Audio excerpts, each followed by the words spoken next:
Everyone, आप सभी को मेरा नमस्कार और आप सभी का स्वागत करती हूँ हमारे channel let's crack judiciary with Unacademy पर।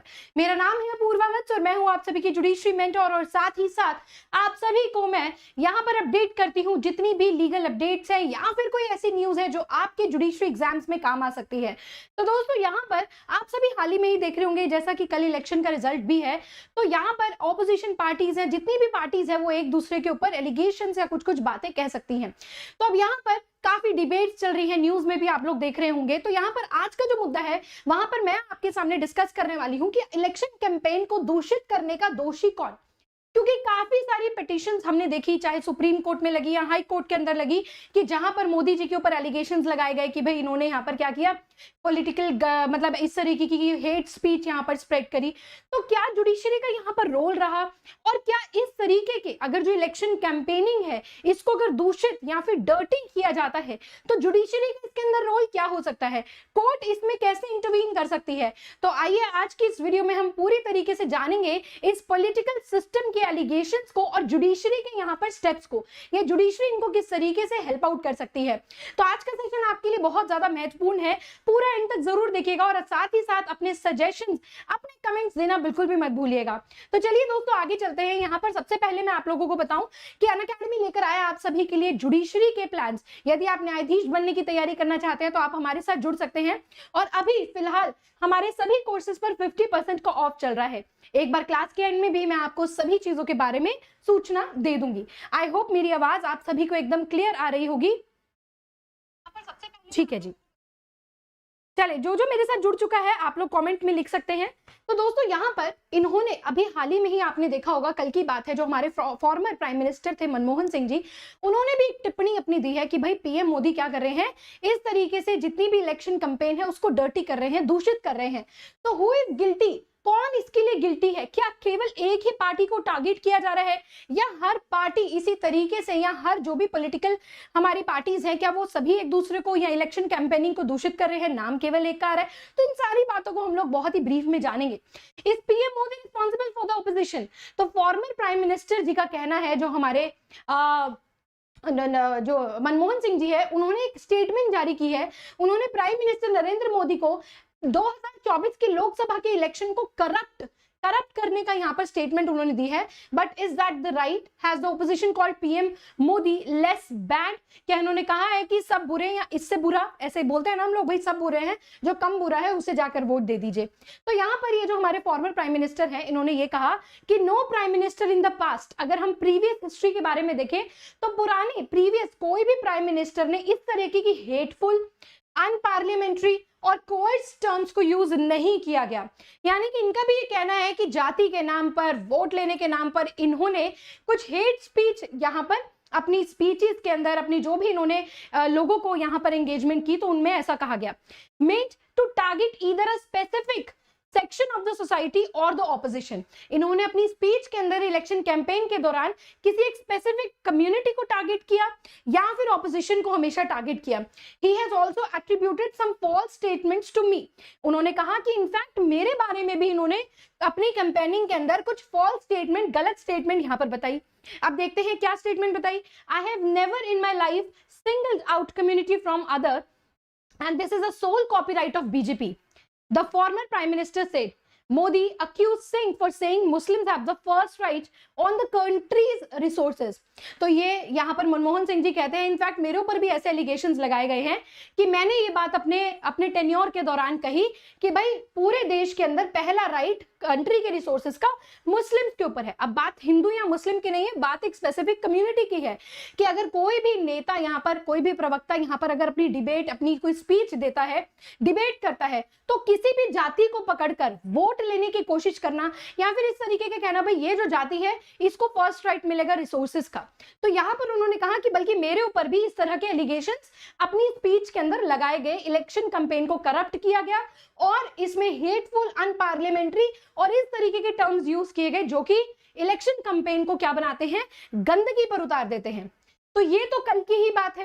अब आगे देखते हैं। आज इस वीडियो में मैं आपको ये सारी बातें बताऊंगी कि क्या केवल एक, ये जो कह रहे हैं ना इलेक्शन कैंपेन को दूषित किया जा रहा है, तो क्या और पार्टीज ऐसा कुछ नहीं कर रही है? क्या सिर्फ इसके लिए मोदी जी ही जिम्मेदार है? और जुडिशरी का इसमें क्या कंसर्न है? आइए तो आगे देखते हैं। Mounting attack on Modi, Singh said, मैंने पूरे ये जो हमारा पॉलिटिकल अभी जो चला है, इलेक्शन कैंपेनिंग चली है, मैंने उसको कीनली ऑब्जर्व किया है। और the political discourse during the election campaign, Modi ji ने बहुत सारी विशियस हेट स्पीचेस फैलाई है, which is purely divisive in nature, जहां पर लोगों को जाति के नाम पर, रिलीजन, धर्म के नाम पर क्या करती है, बांटती है, डिवाइड करती है और एक दूसरे की कम्युनिटी के प्रति नफरत को फैलाती है। And Modi ji is the first prime minister to lower the dignity of public discourse. तो ये पहले ऐसे अब तक की हिस्ट्री में पहले पीएम है जो इस तरीके के क्या कर रहे हैं, डिस्कोर्स को, डिग्निटी को थोड़ा यहाँ पर गिरा रहे हैं। And thereby gravity of the office of prime minister, और साथ ही जो प्राइम मिनिस्टर का ओहदा है, ये जो कुर्सी है, पोस्ट है, उसकी भी ग्रेविटी को यहाँ पर क्या कर रहे हैं, निचला कर रहे हैं। तो ये हाल ही में ये स्टेटमेंट आप सभी यहाँ पर जितने भी न्यूज चैनल है, दैनिक भास्कर है, हिंदुस्तान टाइम्स है, सभी में ये रिपोर्ट अभी आज ट्रेंड कर रही है। अब आगे देखते हैं। अब मैंने यहाँ पर कहना है कि क्या इसके लिए केवल मोदी जी ही जिम्मेदार है? मोदी जी भी छोड़िए, क्या केवल एक ही पार्टी इसके लिए जिम्मेदार है? तो आइए थोड़ा सा आपको ब्रीफ हिस्ट्री में लेकर चलती हूं कि अदर ऑपोजिशन पार्टीज का क्या कहना है इस बात पर। कहते हैं, what did the opposition say not to say PM Modi? Generally so called intellectual in the country be found saying that there has been political, अगर यहाँ पर मोदी जी आ जाते हैं जीतकर तो पॉलिटिकल कांस्टेंट पॉलिटिकल डिक्लाइन यहाँ पर हो जाएगा, पॉलिटिकल सिस्टम हमारा ढेर हो जाएगा।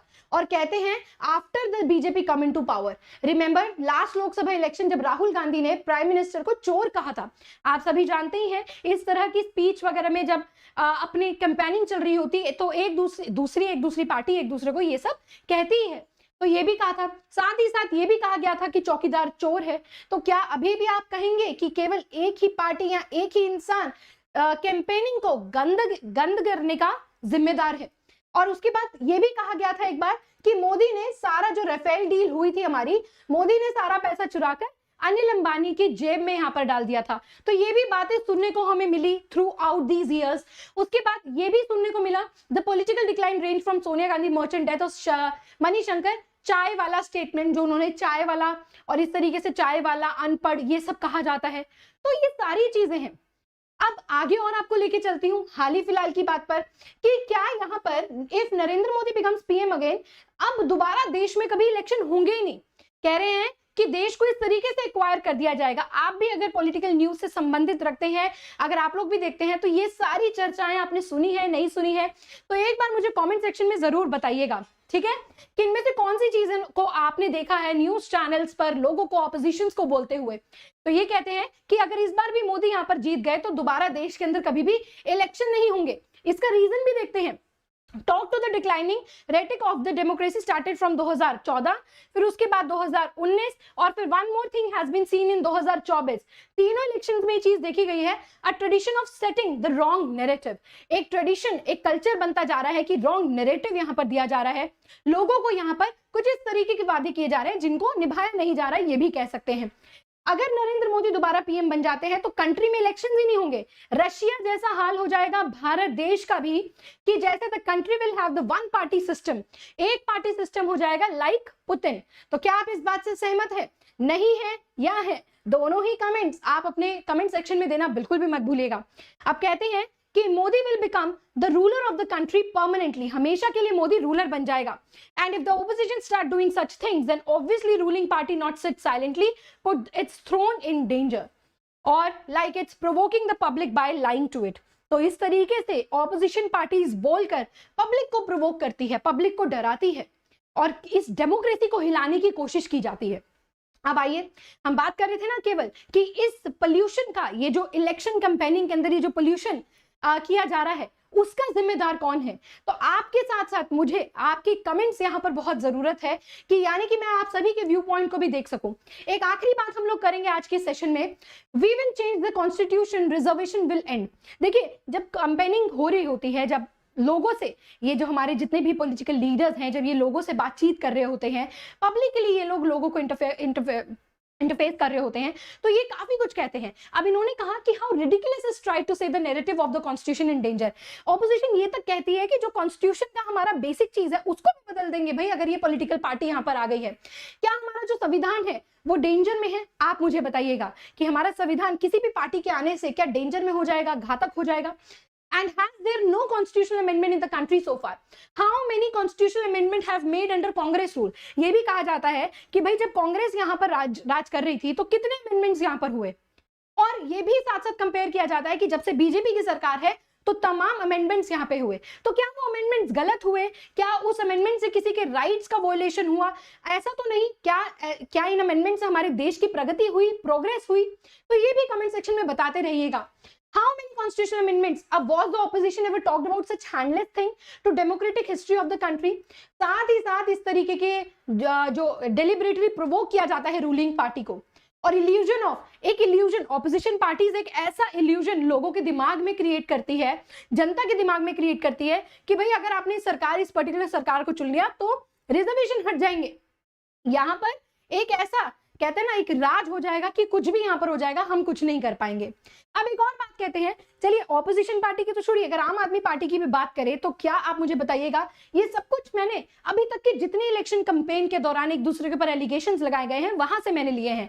तो ये देखिए केजरीवाल ने भी ये कहा कि कॉन्स्टेंटली सेइंग, आम आदमी पार्टी के कुछ लीडर्स ने ऐसा कहा कि some things PM Narendra Modi have perhaps the leader of the country would have gone that level, and twitter handle पे भी ये कहा गया कि ये जो मिनिस्टर है, ये जो पीएम मोदी है वो कॉवर्ड है, साइकोपैथ है, और इस तरीके के कमेंट्स उनके फैमिली, उनके क्या कहते हैं बैकग्राउंड के बारे में लगाए गए कि ये चाय वाला है, ये अनएजुकेटेड है, तो इलिटरेट है, तो ये सारी चीजें यहाँ पर कही गई। साथ ही साथ अगर ये भी कहा कि सिटीजन अमेंडमेंट एक्ट यहाँ पर आ जाता है तो एक अनहेल्दी डेमोक्रेसी यहाँ पर हो जाएगी, और उन्होंने ये भी कहा, ओपोज भी किया खुलेआम सिटीजन अमेंडमेंट एक्ट को कि अगर ये लागू हो गया तो ना जाने कितने पाकिस्तानी इंडिया में आकर बस जाएंगे जो सदियों से, डेकेड से यहाँ पर सिटीजनशिप चाहते हैं। तो after the implementation of this law only a handful people can come to India from Pakistan to take citizenship, and this law has been brought that people who have been India for decades can get the citizenship of the country. तो ये भी बात हुई। एक कुछ pointers भी मैंने आप सबके लिए लेकर आई हूं, तो आप लोग इन पॉइंटर्स और इस पूरी वीडियो के सहायता से आप लोग मुझे बताना। देखिए पहली चीज ये भी कहा गया कि कौन यहाँ पर दलित्स, ओबीसी और मुस्लिम्स को कोटा देगा, कौन देगा। कुछ इलेक्शन कैंपेन्स में ये भी कहा गया कि जो काउ स्लॉटर है उसको भी यहाँ पर क्या कर दिया जाएगा, दे दिया जाएगा, परमिशन उसकी दे दी जाएगी। देखिए पढ़ते हैं, कॉन्स्टेंटली ये जो कांग्रेस सरकार है कॉन्स्टेंटली कह रही है कि कास्ट सेंसस के बारे में सर्वे कर रही है, एसेट्स इन इलेक्शन कैंपेन के बारे में, ठीक है। अगर हम टैक्स स्टेटमेंट की बात करें तो ये भी कहा जा रहा है कि tax statement style of opposition, तो मोदी जी भी, अब जब ऑपोजिशन पार्टीज ये कह रही है तो भाई बीजेपी भी यहाँ पर क्या कर रही है, आपस में एक दूसरे के ऊपर वार कर ही रहे हैं। तो ये कहते हैं हिज स्टेटमेंट स्नैचिंग, एक आपने भी स्टेटमेंट सुना होगा कि अगर ये सरकार आ गई तो महिलाओं के मंगलसूत्र तक यहाँ पर बिक जाएंगे, जो महिलाओं के मंगलसूत्र हैं। आप मुझे बताइएगा कि किसने ये वाली लाइन यहां पर बोली, प्लीज मुझे कमेंट डाउन जरूर कीजिएगा। Similar to the kind of language of opposition and BJP started attacking the words of Congress manifesto in the same fashion. तो देखो जब भी हम इलेक्शन की बात करते हैं तो हर पार्टी अपना मैनिफेस्टो लेकर आती है कि वो इलेक्शन के बाद, जीतने के बाद जनता के लिए क्या क्या करेगी। तो एक दूसरे के मैनिफेस्टो पर इस तरह के एलिगेशंस तो तमाम लगाए ही जाते हैं।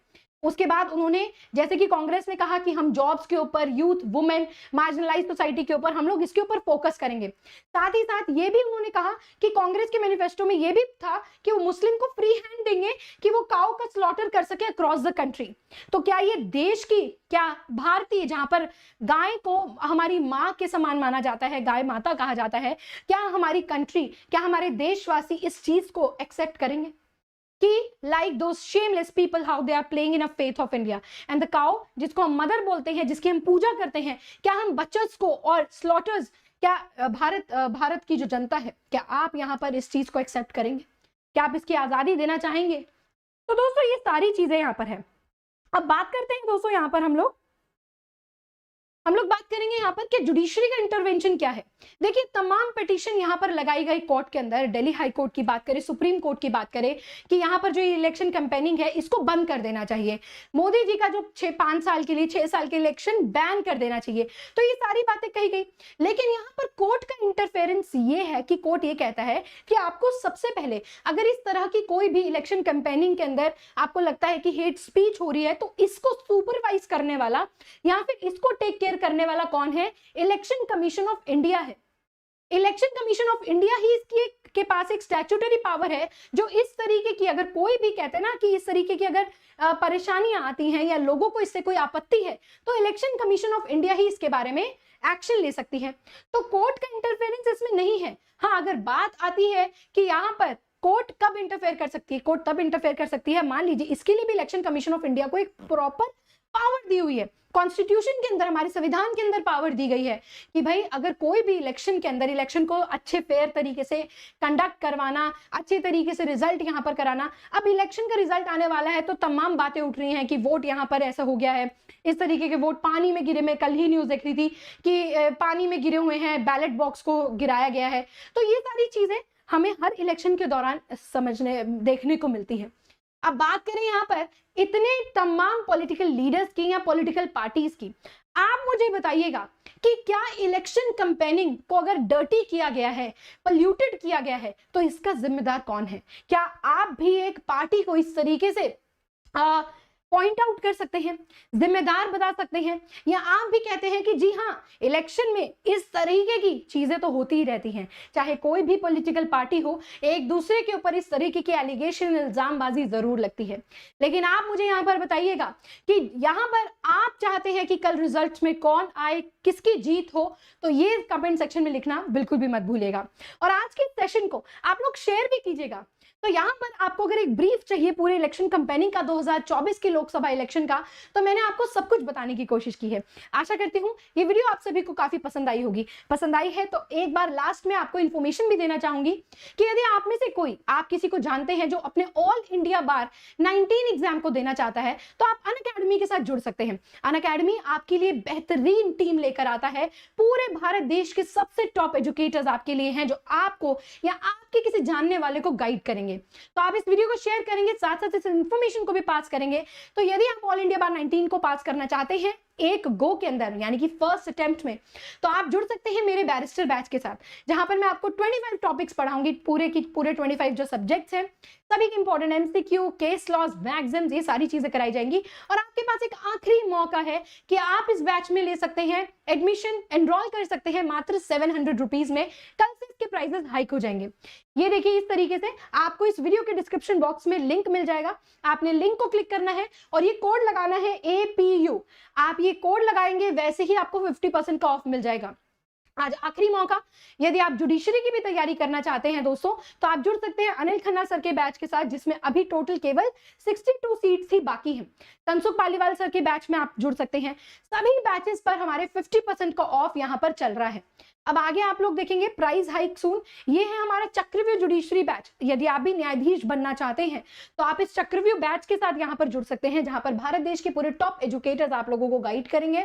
और अनअकैडमी का सब्सक्रिप्शन इस तरीके से होता है कि जहां पर आप हमारे सभी बैचेस, सभी प्रीमियम क्लासेस को एक्सेस कर सकते हैं। तो यदि आप 1 साल का सब्सक्रिप्शन लेते हैं तो आपको मिलेगा 34,999 में, और यदि आप यहाँ पर 18 महीने का सब्सक्रिप्शन लेते हैं तो मिलेगा 39,999 में, और 24 महीने का सब्सक्रिप्शन लेते हैं तो 49,999 में। तो आप अपनी सहूलियत के हिसाब से आप जुड़ सकते हैं और एक अच्छी तैयारी कर सकते हैं, और अगले 2025 के अंदर आप एक जुडिशियल ऑफिसर बन सकते हैं। तो दोस्तों, अगर आपको कोई भी क्वेरी है तो आप इस नीचे दिए गए नंबर पर कॉल कर सकते हैं। आपको 85 को 5 बार डायल करना है, और इन सभी कोर्सेज को लेने के लिए 50% ऑफ को लेने के लिए आप मेरा कोड यूज कर सकते हैं APU, मेरे नाम के पहले 3 अक्षर। तो चलिए, इसी के साथ मैं मिलती हूँ अपनी अगली लीगल अपडेट में। तब तक के लिए आप चैनल को सब्सक्राइब कर दीजिए, इस वीडियो को शेयर कर दीजिए, और कॉमेंट्स लिखना बिल्कुल भी मत भूलिएगा। तो चलिए, मिलते हैं अगली वीडियो में। तब तक के लिए आप सभी को जय हिंद।